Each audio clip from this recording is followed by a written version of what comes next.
We just spent a long time on chapter 4. There was so much there. Remember, that's the You are God's agent of authority chapter.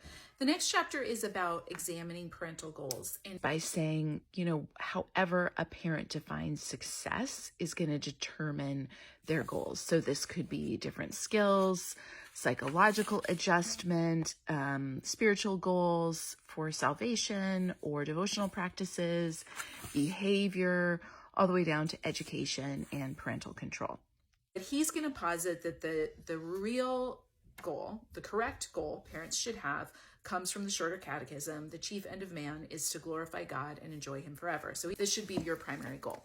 Again, doing that either or, and saying, as a culture, you will either succumb to the idols of the age or raise children who chiefly glorify God and enjoy him forever. And this isn't this is something you'd come across in a lot of maybe Christian parenting teaching, or certainly in popular Christian teaching in general, right? It makes me think of John Piper. This is a big tagline he has. So this is not a big departure. What I find so striking in this chapter is you begin to see some anecdotes. And he has anecdotes in the earlier part of the book, but from this point on, he uses a lot of anecdotes from his days in the school, because some of these have to do, you'll hear it in the stories. It has to do with a classroom experience. But I find it fascinating because almost always the child is depicted negatively, or the parents are depicted negatively. Listen to this here.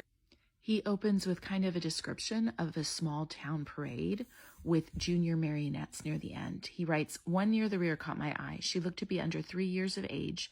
Her skimpy costume left her body exposed to the elements. She was crying.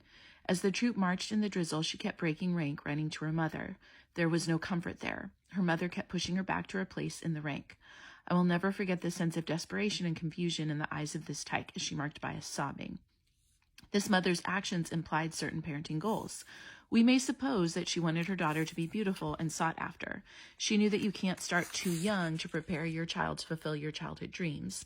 This was important to mom and doesn't require too much imagination to fill in mom's agenda or to imagine how this girl spent her childhood." Now he goes on to say, well, he doesn't really know, but he's sure that she still had goals for her daughter. Now, Tripp may be right. He may be accurately assessing the situation. But I'm spotlighting it here because I began to notice, and I think you will too if you read the book, how constantly the anecdotes are negative judgments. There are very few positive examples, and how imagination is applied to determine motivations and intents, which particularly matters given the thesis of this book, that it's a parent's job, a godly parent's job, to discern the underlying heart. And here we have Tripp attempting to do this with a parent and child he's observing from afar, and to assess the situation. Now, removed from the language of this book, we would call that judging people by appearances.